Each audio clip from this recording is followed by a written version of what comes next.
the top stories tonight in Y News. New Transportation Secretary Jaime Bautista says the status quo of long public transport lines is unacceptable to him and to President Ferdinand Bongbong Marcos Jr. NEDA Secretary Arsenio Balisacan highlighted his priorities to further the country's economic recovery in 2022 and beyond. New Justice Secretary Boying Remulla names 3 attached agencies under the Department of Justice that he said are plagued with syndicates and other serious problems.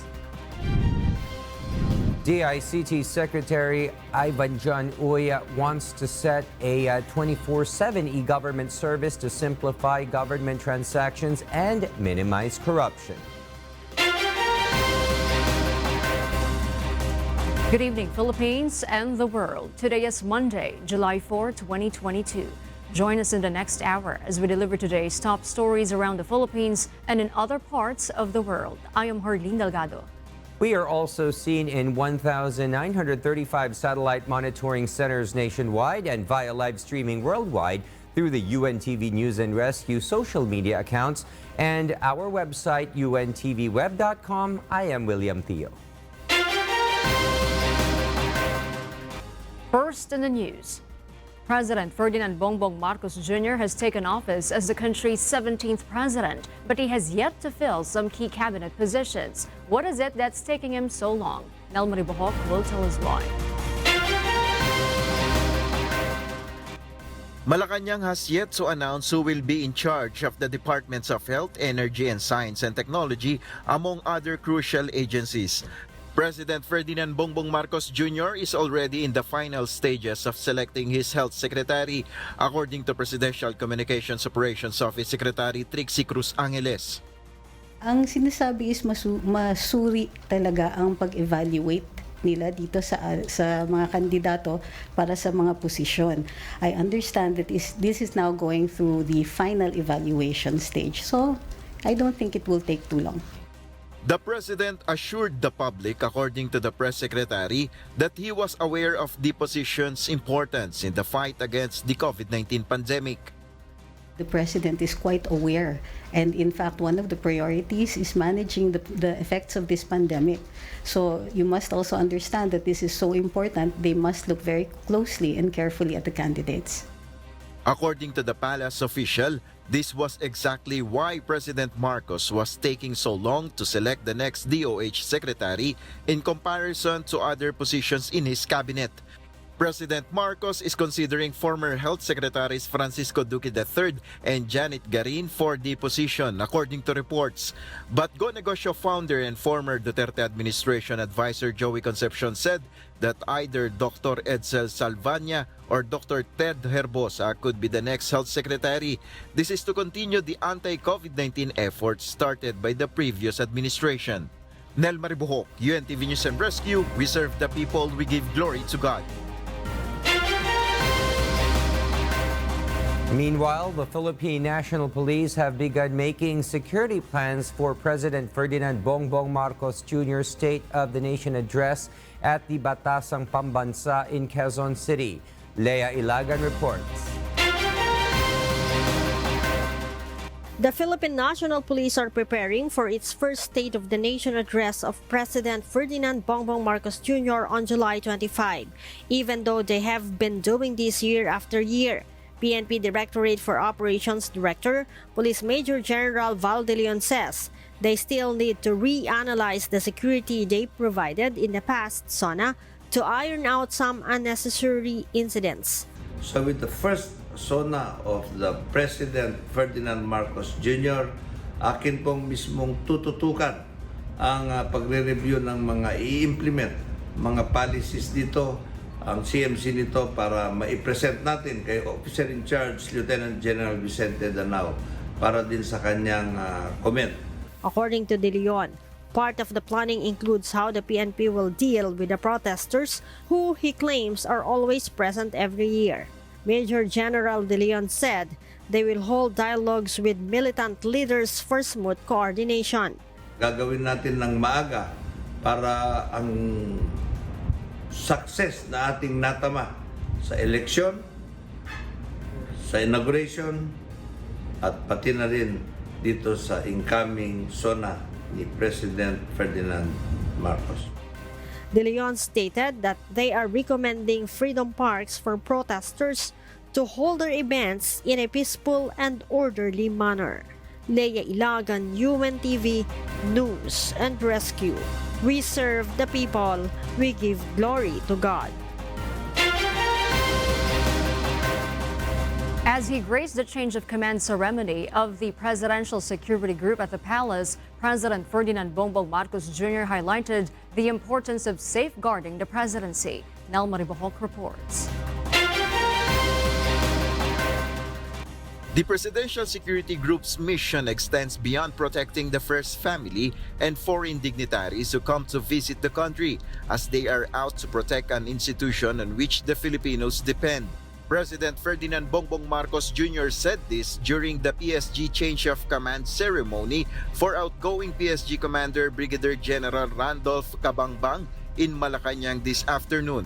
According to the President, Cabangbang has ensured the completion of several PSG facilities, including PSG Station Hospital and Women Auxiliary Corps Barracks.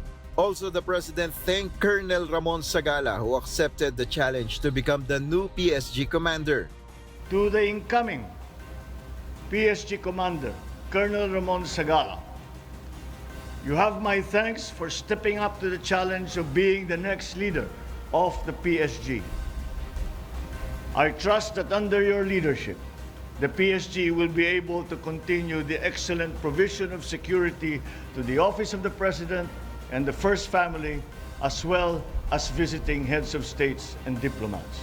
Meanwhile, Sagala assured the President that he will fulfill his mandate of providing security to the First Family. To the President, rest assured that I will do the best of my ability the role of providing you and your family with the best protection by leading PSG. The former spokesman for the armed forces stated that he would prioritize training, personnel welfare, and stakeholder engagement. He urged all PSG personnel to be professional and devoted to the country. Nel Maribuho, UNTV News and Rescue, we serve the people, we give glory to God. New Transportation Secretary Jaime Bautista wants swift changes in solving transportation problems, saying the current status quo is unacceptable to the President. Asher Kadapan Jr. will tell us why live. Yes, Asher, good evening. Go ahead. Good evening, Will. Commuters faced long queues in public conveyances and several congestion, especially in EDSA daily. But Transportation Secretary Jaime Bautista explains that these are unacceptable to the Marcos administration. With this, Secretary Bautista says they are already studying the efficient and effective solutions to the problems. Assuming his position as the new Secretary of the Department of Transportation, Bautista prioritizes the land transport sector on the first days of his leadership. Ngayong araw na to ay mag-uusap kami ng bagong pamumuno ng LTFRB. We will review the existing programs, no? And we will try to introduce new programs, no? Dahil nakita namin na yung experience ng ating mananakay lalo na dito sa EDSA ay talaga namang hindi acceptable sa gobyerno ng ating bagong Pangulo, President Bongbong Marcos, no? Secretary Bautista, however, attests to the various outstanding projects initiated and completed through the Duterte administration. But due to the immensity of the land transport sector, several problems were still not resolved. The DOTR Secretary seeks coordination among government offices under the agency to provide a better transportation system in the country.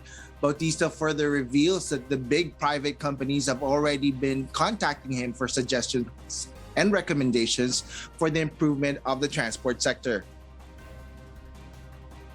I will be always open, no? As I mentioned, I'm a good listener. I will listen to suggestions, recommendations, no? My line is always open, no? Sa ngayon nga, napakarami ng mga tumatawag sa akin, nagbibigay ng mga recommendations, no? Suggestions.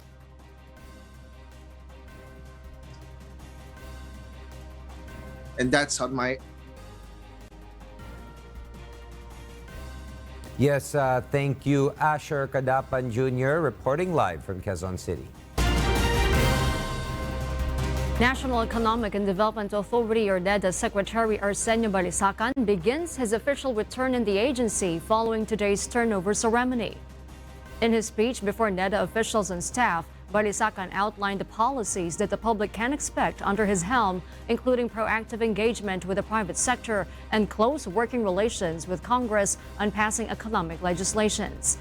Amid the increasing food and fuel prices and the depreciation of peso, the NEDA secretary says the country has yet and will not enter the level of stagflation.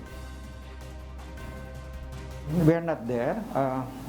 Stagflation kasi is you have high inflation and the economy in real terms is also deteriorating. I don't think that we'll get there. We are expecting, in fact, a little above 6% for this year, and we are targeting, for the entire duration of the administration. To cushion the direct impact of high commodity prices on vulnerable sectors, the NEDA chief wants to improve the distribution of targeted subsidies. He intends to do this by ramping up the national ID system and link them to databases of various government agencies, including departments of agriculture, social welfare and development, and labor. Through this, the secretary adds, leakages in the distribution of aid will also be addressed. Balisacan also notes that a universal subsidy is not consistent with their view to not compromise the country's economic prospects in the future. Because in the past, because you did not have that system, so everybody gets subsidy even though you live in Dasmariñas or Forbes, or gated villages. I mean, we don't want that because that's a waste. If we can use those subsidies instead, focus them to those who are most in need, I think we can minimize the impact of high prices and poverty. Balisacan also underscored the need to enhance and focus on agriculture and manufacturing sectors. In terms of imposing new taxes, the socio-economic planning head says they still need to review the study made by the Finance Department of the previous administration. We believe that eventually we will have to raise taxes, but timing is very important. I think for essential commodities like power, you can't raise taxes. Balisacan sees a little over 6% economic growth this year, lower than the 7 to 8% outlook of the Duterte administration. The Development Budget Coordination Committee, or DBCC, will hold a meeting on Friday for the official outlook of the new administration.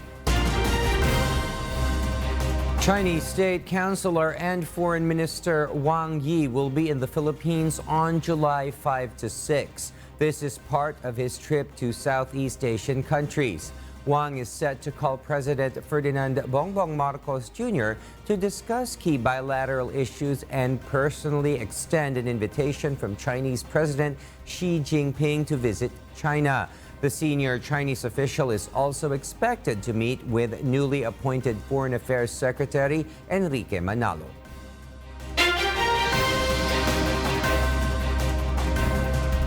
North Korea has criticized the United States for its recent agreements with South Korea and Japan, claiming that the U.S. is attempting to form an Asian NATO-style military alliance. Ruth Bahe will give us the details live.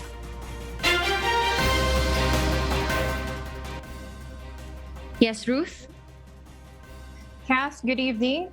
North Korea condemned the recent agreement between the U.S., South Korea, and Japan to strengthen military cooperation as part of the U.S. plan to create a military alliance like NATO in the region. They accused the U.S. of spreading rumors about the Northwestern threat and claimed that this was an excuse for attaining military supremacy over the Asia-Pacific region. In a statement, the North Korean Foreign Ministry said the present situation more urgently requires building up the country's defense to actively cope with the rapid aggravation of the security environment. Last week, the leaders of the U.S., South Korea, and Japan met on the sidelines of a NATO summit and agreed to explore further means to reinforce extended deterrence against the North Korea. U.S. President Joe Biden said on Twitter that trilateral cooperation is essential, and they discussed the shared objectives like complete denuclearization of the Korean Peninsula and a free and open Indo-Pacific.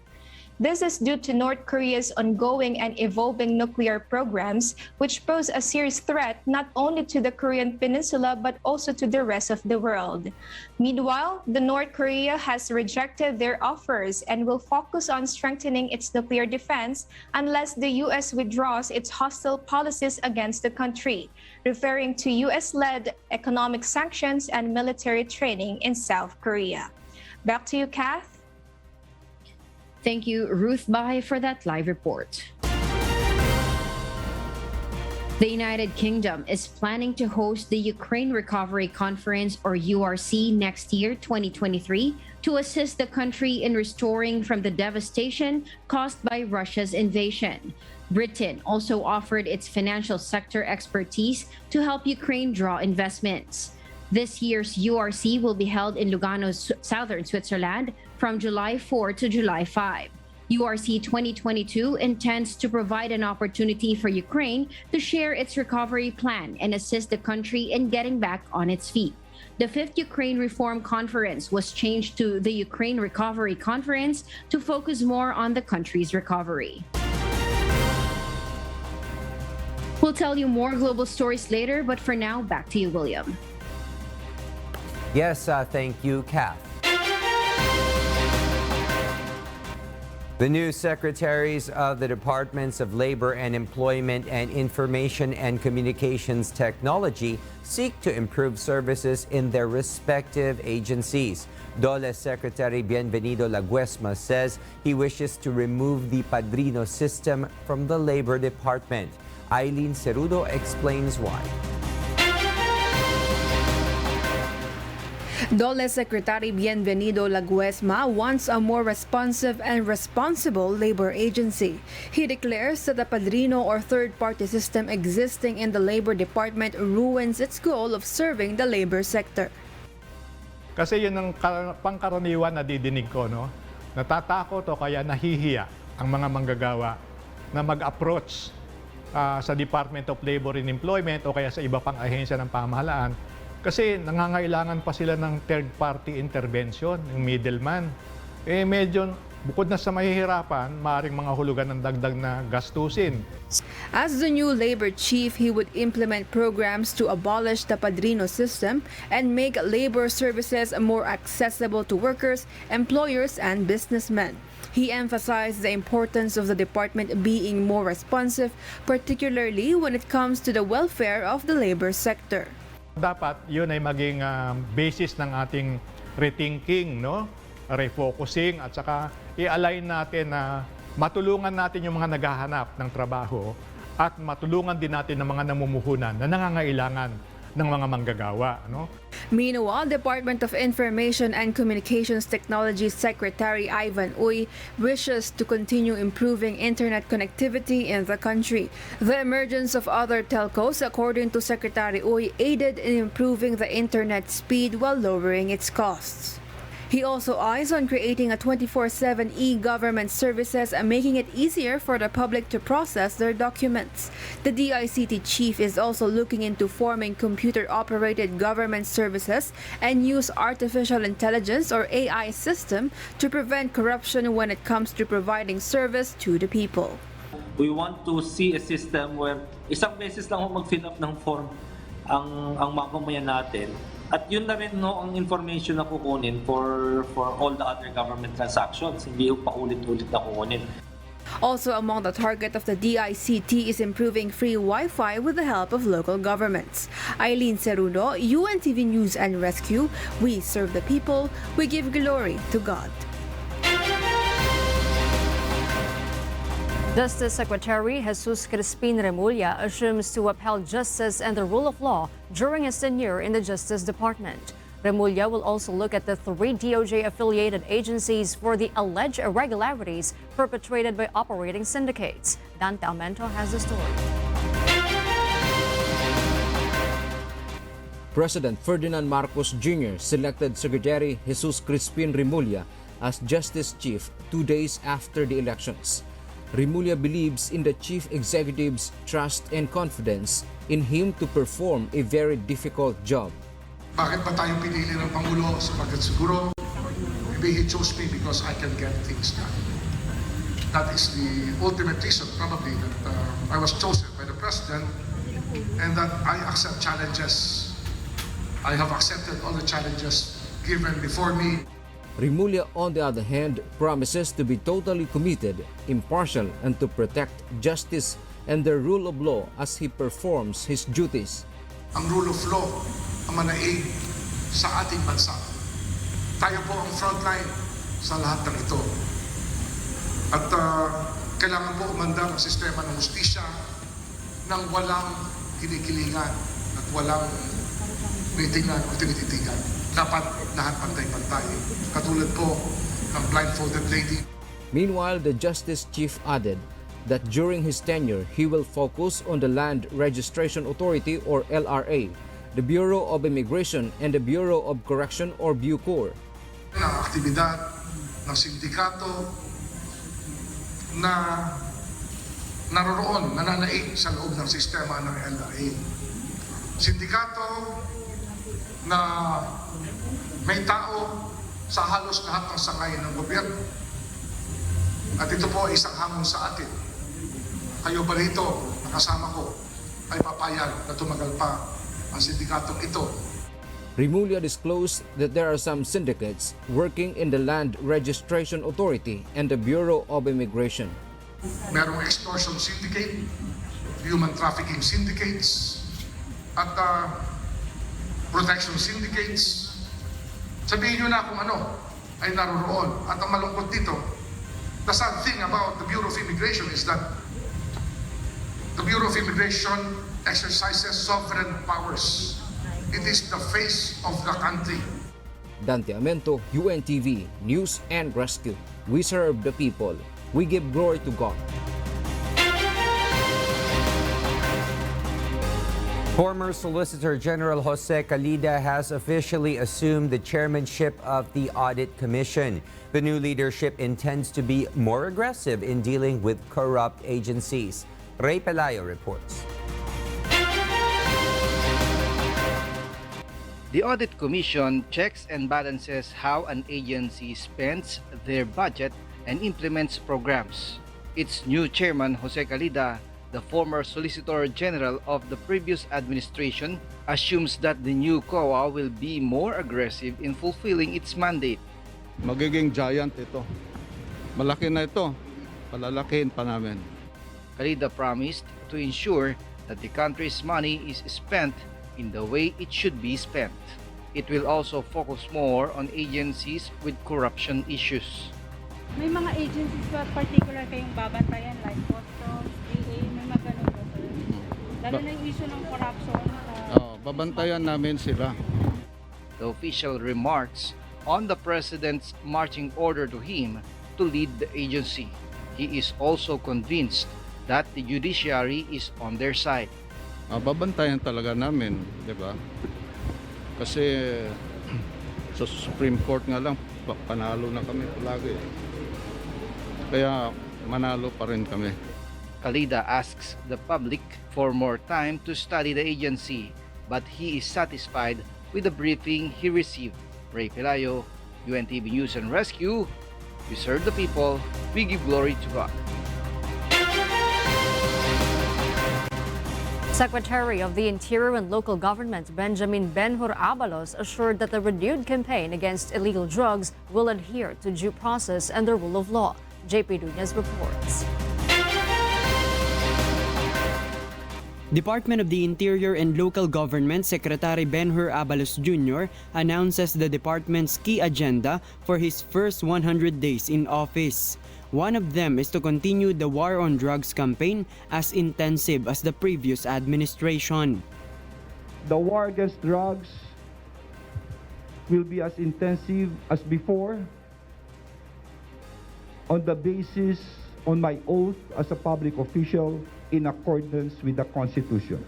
The secretary, on the other hand, stated that the Marcos administration's campaign against illegal drugs is not as intensified as the previous. Abalos explains that the process will be more legal because the DILG will collaborate with the Department of Justice to assign DOJ personnel to serve as witnesses during the raid. The secretary reported that using the same strategy, they had successfully filed charges against the majority of drug suspects in Mandaluyong City. Yung media or sinasabi nating representative of the DOJ o prosecutors, wala nagpupunta. Ano nangyayari? You look at the cases sa fiscal, dismiss ang kaso. Yun ang sinasabi, kulang sa testigo. Not about the quantity of arrests. What is important is about the quality of arrests. Importante na yung kukunin mo will really stand in court. Talagang conviction, that it's proof beyond reasonable doubt. The DILG is also going for a random surprise inspection among the Bureau of Jail Management and Penology's facilities to ensure there is no drug presence inside prison. Napaka-importante sa lahat. Walang droga sa kulungan. Nakakulong lang kung minsan may droga pa dyan eh. They better watch out. Mag-i-inspection ako ng lahat ng kulungan dito. Meanwhile, when asked about the DILG's possible participation in the International Criminal Court investigation of Duterte's drugs war, Abalos said the matter has not yet been discussed. JP Nunez, UNTV, News and Rescue. We serve the people, we give glory to God.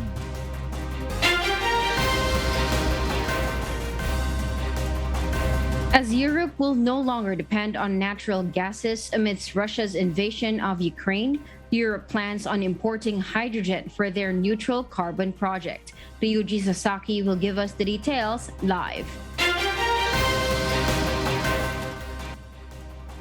Yes, Ryuji? Good evening, Kath. To support their project, the Port of Rotterdam, which conducts the hydrogen project in Europe, plans on importing and increasing purchases of Australian hydrogen. According to Allard Castellane, president of the Port of Rotterdam, there has been a lot of confirmation for Australian hydrogen because they can produce at a better price. While Australia is in a good standing to do so, President Allard Castellane also stated that other green hydrogen sources are available. The European Union has also set the goal of producing 20 million tons of hydrogen each year by 2030, which Australia and other nations are now competing to create hydrogen using solar and wind energy.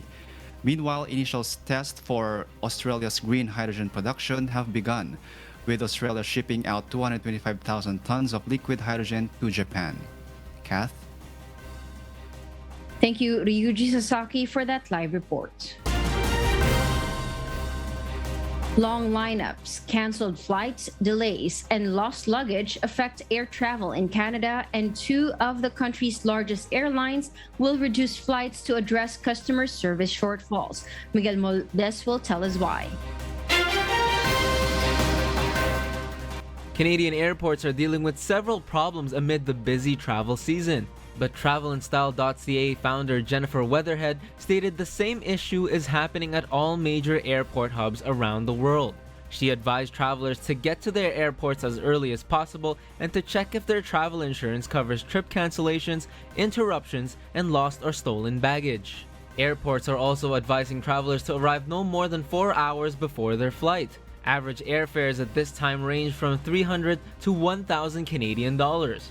The aviation industry cuts thousands of jobs over the pandemic, but the staffing levels are not able to keep up with the increased demand for travel after lifting of restrictions. 3% of Air Canada flights have been cancelled last Sunday and 7% on Saturday, while 59% were delayed on Sunday and 65% on Saturday, according to website FlightAware. On Wednesday, Air Canada said it would make adjustments to its flights over the next 2 months.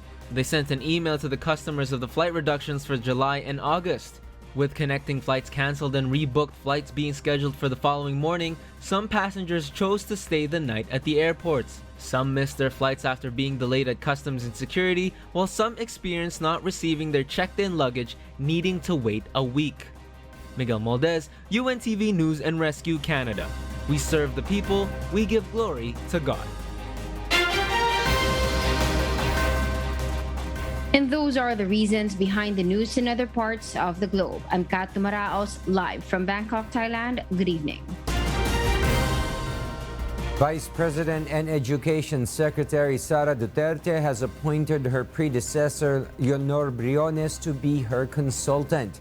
During the formal turnover event, VP Duterte praised her predecessor for the agency's leadership, saying she led the agency in adopting bold but necessary measures to provide Filipino children with accessible, quality education and ensuring that learning is not hampered. While this was going on, the new education chief had a virtual meeting with members of private school associations. She acknowledged the impact of the pandemic on private academic institutions and promised government assistance measures, mentioning their role in the country's education sector.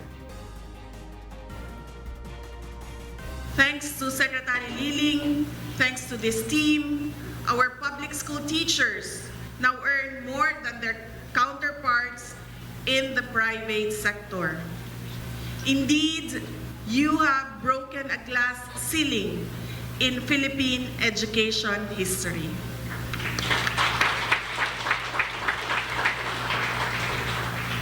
While the challenges emanating from the COVID-19 pandemic, Secretary Liling's light shone the brightest as a leader, an educator, and a Filipina who has a deep concern for the education sector and love of country.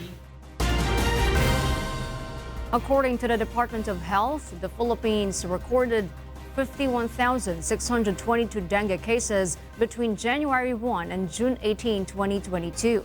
This is 58% more than the number of cases in the same period in 2021. The most cases have been reported in Central Visayas, Central Luzon, and the Zamboanga Peninsula. The Philippine Medical Association's former president warned about the increasing number of dengue cases in the country. Dapat tayong maalarma, dapat po tayo mag-ingat ngayon kasi as a general practitioner ng pediatrics, nakita ko po kahapon lang sa dalawang admission ko, isa dengue. Yung the other day, ganun din. Kaya po, dapat po tayo mabahala kung ating mga anak o kahit po matanda, kahit po nurse, kahit sino po ay pwedeng mag-dengue sa panahon ngayon kasi tag-ulan po. At saka lagi po natin tandaan na wala pong pinipili ang dengue sa edad.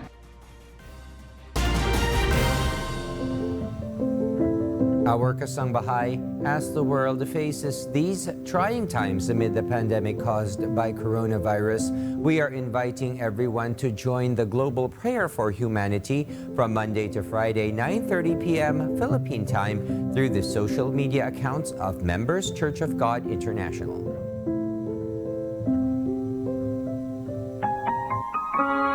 And before we close, we will leave you with a word, giving glory to God. From the book of James, chapter 1, verse 17, it says, "Every good gift and every perfect gift is from above, and cometh down from the Father of lights, with whom is no variableness, neither shadow of turning."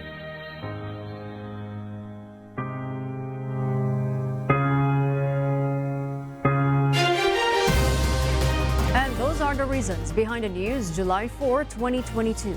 Reasons we deliver to you as they unfold. I am Harleen Delgado.